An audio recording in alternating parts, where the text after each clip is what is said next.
So I have a review up of the Canon T4i and the Nikon D5200, and that review was, after about a week of using these two cameras side by side. I've owned the T4i now for quite a while, coming up on almost a year, getting there. The D5200 I've now owned for about 3 months, 2.5, almost 3. And I thought it would be nice to revisit and talk a little bit about what I've learned, some of the kind of key differences and similarities of these two cameras since I've been shooting with them now pretty solidly for about 2.5 months. I think first thing I want to say off the bat, both the cameras are really nice. You can't go wrong with either of these cameras. I know when you're spending this amount of money that it can kind of be a little bit of an agonizing choice. Oh, this person says that, and this person says that. This sample looks like that. Once you get the camera, once you start to buy a few lenses, you are going to get great photos with either camera. But with that said, one of these may be better suited for you than the other. Also, at the end of this review, or at no point during this review, am I going to say, buy this camera, because I don't know which one you should buy. It really depends on you as a photographer, where you want to go. I just kind of want to talk about them, talk about some things that I have found, and let you make that final decision. So let's go over image quality first, because I think that is probably what most people are most interested in. Day-to-day shots. You walk outside, you have this camera on auto or P, these cameras. They both produce very similar shots. There are times where I prefer the look and exposure that comes out of the Canon. There are times I prefer the look and exposure that comes out of the Nikon. The differences of megapixels, 24 versus 18, not so apparent. There are times where you do get more detail. There are some shots where you get more detail out of the Nikon. There are very few shots where you get more detail out of the Canon. Most of the time it's either they look the same or the Nikon looks a little bit better as far as detail goes. As far as exposure goes, there are times that I prefer, and white balance I should say, there are times that I prefer the look of Canon, and there are times where the Nikon looks a little bit more true to life. One very important difference, I mentioned auto and day-to-day pictures. If you're using the pop-up flash, one of the differences that I hadn't noticed before, because I don't use the pop-up flash a whole lot, the Nikon does a much better job of exposing when it uses the pop-up flash. Those pictures look fairly natural. The background is exposed nicely. Whoever's getting flashed is exposed nicely. The Canon just struggles to do that. The subjects usually have a much more flashed look. The easy solution is not to use the pop-up flash. And that's kind of crummy to be told, hey, you just bought this $800 camera, don't use the pop-up flash. But that is the best way to get better results. Put on an external flash or shoot with a lens that can do better in low light. Both of these cameras are going to benefit from that. Both are going to benefit from an external flash, but it really is the Canon that needs that to look decent if you're going to use the flash. In lower light, without using the flash, the Nikon is pretty often the clear winner. I can almost say always the clear winner. Some really nice shots, all the way up to ISO 3200, very usable. Both cameras. It really depends on your exposure. You've probably seen some samples out there. Some look very noisy, some look not as much noisy. It really depends on your exposure. If you nail that exposure and are not underexposing or overexposing, the noise levels are going to be much lower. So watch for that, whichever camera you use. But if you're going to be shooting in low light often, get the D5200. If you still want the Canon, get a nice prime lens or other lens that's going to have a wider aperture and let you shoot in lower light.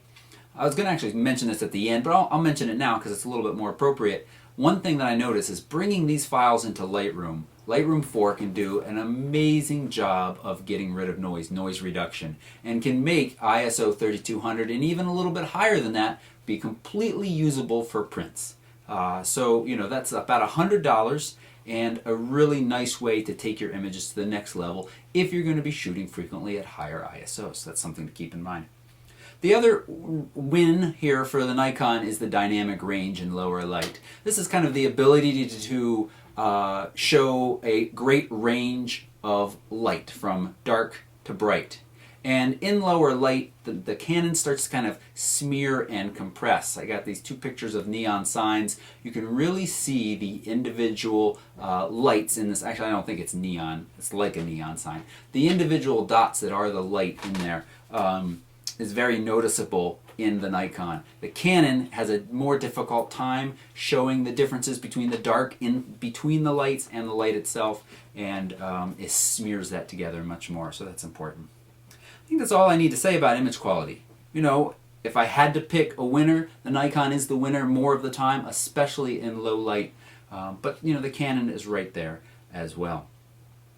Let's talk a little bit about performance. So they, you know, they're both entry-level models. They aren't the snappiest cameras on earth. If you're moving up from a point and shoot, they are so much better. Most of the time, when you push the shutter button, they're going to take a picture right away. It depends on how much focusing it has to do, and I have other videos to talk about ways to, you know, control what you're focusing on and get it to focus even faster and things of that sort. We can talk about those later. But in general, the T4i has very little lag. You know, moving from mode to mode, switching in and out of the menu system, it is very fast, very responsive. I call it snappy. And it's very quick to take photos too, obviously. I don't really see any difference in the time it takes to take photos most of the time. Now the Nikon does have more focus points, and we're kind of getting a little bit out of performance, but this falls into that category as well. But I was taking some pictures of skateboarders the other day, and really just nailing every shot that I wanted with the T4i, and there's just a little bit of hesitation from some times in the Nikon, and I couldn't quite tell where it was coming from. It was grabbing focus just as fast. Both of these are grabbing focus, but then it was just like, oh, okay, I'll take the picture. And I really haven't seen that on the Canon side.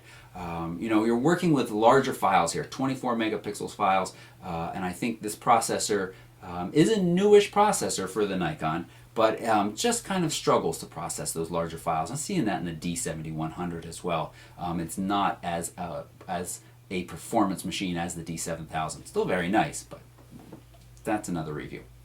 One really interesting place that I see, or not interesting, but one place that I see a good bit of lag is if you take a picture in live view, the wait to review that image is noticeable. Often I'm like, okay, coming, there it is. You don't get that on the T4i. You take a picture, live view or otherwise, and the reviewed image is there, you know, before you start waiting for it. I don't know what that is. It's just something that to note, and I wouldn't necessarily call it annoying, although it's on the cusp of being annoying. It's almost long enough, and I don't take a ton of pictures in live view, especially with a Nikon, and we'll get to that in just a minute. In general though, when they are both firing off full RAW, they get about the same amount of shots in, 6 or 7 before the buffer fills up. Once the buffer fills up, you get this kind of half a second to almost full second kind of lag where there's no shots at all, and then it starts chugging away again. T4i, that period of time is a little bit shorter, but then the gap between the subsequent pictures is a little bit longer. In about a 10-second period, they take just about the same amount of photos. The D5200 does like a little bit of a faster card. The T4i, I think the buffer is just a little bit bigger. Even I can't figure out quite what's going on, but there is less variance in the number of shots you get with the T4i with different cards versus the Nikon D5200. The faster the card, clearly the more shots you're going to get, and it makes a difference. Not obviously, but the T4i has a touch screen. And that really makes it quite easy to use. I kind of a hybrid approach where I will touch and then often use the control pad here to select what I want and then move it around like that. But you can also use your finger. Very, very responsive, very nice. And it's very nice in playback as well to navigate through pictures. The pinch to zoom works to zoom out to a group, and then you can double tap and zoom way in. So that is quite handy, and I think makes this camera more user-friendly in general, because if you have a question about what that setting is, you touch it, you see your other options. They have screen tips on screen as well, and it's very nice. I've knocked the Nikon some, said it's not very user friendly, and it isn't as user friendly, but it's definitely not terrible. It's got this little eye menu system that brings this up right down here, and you can then navigate through using this little directional pad. It's very quick. It's not a slog to navigate through any of those settings. It also is nice. It has this programmable function button. You can assign different things to that. Gives it a little bit more customizability than the T4i. You can assign different functions to the set button in the middle there. It already does have one function always, but you can assign some others. So they're similar in that respect. Oh, I know what else. When you're in playback, the Q menu is very nice. Protecting images, working with them, editing, those things are all right there and quite nice. So I mentioned that I don't take a lot of photos in live view with the Nikon camera, and one of the reasons why, besides that kind of slow to review images, is the fact that what you see on the back of the camera is not what you're going to get in your final picture. And for me, that's one of the lovely things about using live view. If it's not real-time feedback of what my picture is going to look like, I might as well be looking through the viewfinder where it's clearer, there's no lag, and it is what my eyeball sees. It's just a limitation on the Nikon side. They just haven't done this. There's no exposure simulation going on with the screen. On the Canon, when you are in live view, what you see on the back of the screen is about what your picture will look like. So right now, it's very dark because my shutter speed is 1/640th of a second. I can lower that, and as I lower that, I see the back of the screen get a lot brighter as it lets in more light. It cannot simulate everything. It doesn't do your depth of field unless you're pressing the depth of field preview button, so it does have some limitations as well, but otherwise you can change your shutter speed, your aperture, and your ISO, and you can immediately see the impact on your image on the back of the screen before you take the image. I think that's helpful. And I also think it's a great learning tool as you're a photographer and you're starting to learn how these different settings affect your image. It's very nice. The Nikon just doesn't do this. What it gives you on the back of the screen is a nicely exposed view of the scene. Changing your shutter speed, changing your aperture, changing your ISO does not in any way change the preview or the view that you're getting on the LCD. You can do those changes though. There are times where, and I can't figure out what times these are, that it will lock you out of being able to make any aperture changes at all. So you can change your shutter speed, you can change your ISO, but it won't let you change your aperture when you're in live view at some times. And I think, again, for the way I shoot video, that's a little clunky, because then usually what happens is I get in, I set my shutter speed to 1/60th of a second. I usually shoot it 24 frames or 30 frames per second. So my shutter speed, I like to be twice that. That's kind of the rule of thumb. And then I adjust my aperture and my ISO. My aperture depending on how much depth of field I need, and my ISO depending on how much light I need on the sensor, or how sensitive I want the sensor to be. And using live view in the Nikon, I often have to stop live view, adjust my aperture, and come back into live view, see if it looks the way I want, and come back out. And it usually takes a couple steps. It feels a little clunky. On the Canon side, in live view, you can adjust all of those things. You get the real-time immediate feedback on the back of the camera, and when you're happy with the way it looks, you start shooting your video. The upside of the Nikon is the video is very, very nice, very clean, similar to how it wins out the Nikon with the low light sensitivity. Video is the same. At the higher ISOs, the Nikon does a very nice job, better than the Canon in those. Let's talk about the feature set of these two cameras now. The Canon T4i is a nice camera. I think you're getting that picture from me. I have a positive opinion of it, but it really isn't packed with any kind of fun features. It has this other side of the dial over there with your kind of like night portraits and your HDR, but they're very basic. They're not terribly exciting. The HDR especially, it does take 3 pictures, but you have no control over the amount of HDR-ness you know, or what it does with that HDR, and the output from that file is just, you know, it's mildly useful. And it's got, you know, it has scene modes in there, and it has creative effects that you can apply after you would take a picture, but there's nothing that you can really do that's exciting before you take the picture, fun feature-wise. The Nikon D5200 is quite different in that regard. It has both the scene and the effect modes on the dial. Many of those can be applied during shooting, and even be used during movies. You have the miniature effect, which makes these really neat little movies. I have a video up about that. Maybe I'll throw a preview on the screen right now while I'm talking.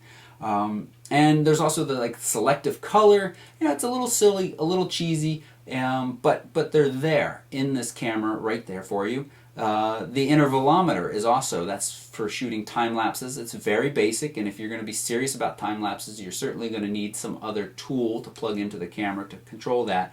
But, you know, if you're out and about with this camera and suddenly there's like, oh, I'm going to be here for an hour and this would be really cool to show this big ship docking or something with a time lapse. All you need is something to set the camera on, and it's going to do that for you. So that's pretty neat, pretty nifty, a lot more fun features. Because the T5i is going to be out very soon, it's worth noting that it will be more like the Nikon in that respect. The scenes and effects that are available to you now in the T4i that can be applied after you take a picture will be there and available to see the real-time feedback on the LCD and shoot video with them or shoot stills with them like the Nikon D5200. The retouch menu I mentioned, you know, there's the Q quick menu that gets you into some very basic retouching on the Canon side. Nikon has a very robust retouch menu. I have another video about that. You know, I don't recommend that you spend a lot of time retouching images on your camera. The screen is nice, high resolution, but it's not that high resolution, and you're going to times better spent just taking pictures and then working on them later on your computer. But it's there. The options are there, and they're quite nice. I don't know if it's completely fair to mention or not, but Magic Lantern, which is a custom firmware made by third-party folks, are working on 650D. There's alpha stuff out there that will give you a lot more features, but it does require some geekery as you need to load a certain different firmware onto the camera and then work with it like that. So I think we're ready to say our bottom line on these two cameras. And you know, if I had to sum up the D5200, it's, you know, a powerful camera, excellent camera, really nice feature set, some fun features in there. It's got a few quirks and suffers from a little bit of a slower performance at times, but, you know, very, very nice. If I was buying the D5200, the first lens I would buy with it is the 35mm 1.8. Wonderful walk-around lens. It's going to give you amazing low-light quality. It's a little bit smaller than this 40 that I have on here, but would be a really nice kind of lightweight, low-light shooting package. The other thing, if you want, this 40 is a wonderful macro lens. I do have a video coming about that as well. The Canon side, you know, simple, snappy. I think tools that really help you grow as a photographer. Paired with the 18-135, which is that silent continuous focus during video. Didn't really talk about that a whole lot. I don't personally use that a whole lot, but if you are looking at kind of capturing your kids, that's a really nice combination, and right now it's a good value because you get that for about the same price that you get this with the 18-55. And I didn't mention that, but the kit lenses that I've used with the Nikon really, I've not been impressed with them, and this camera really needs, the Nikon really needs a lens other than the kit lens to shine. It's a really nice sensor in there, and the 18-55 just doesn't quite do it justice. So, I think that's it. That was a good bit. If you have any questions about these two cameras, leave a comment down below. Please don't just say, which one should I buy? You need to give me a little bit of information about you, but you should think a little bit about what kind of shooter you are. Think about this information I've provided in the video. Look around at what your friends own near you. Think about the price and the relative value. And then leave a comment down below giving me as much information as you can, or come over and find me on the Facebook. We have a great giveaway that's starting very soon, and that would be wonderful if you come over and join us. We have a lot of good conversations over there, and I'm happy to answer questions there or down below. Thanks so much for watching.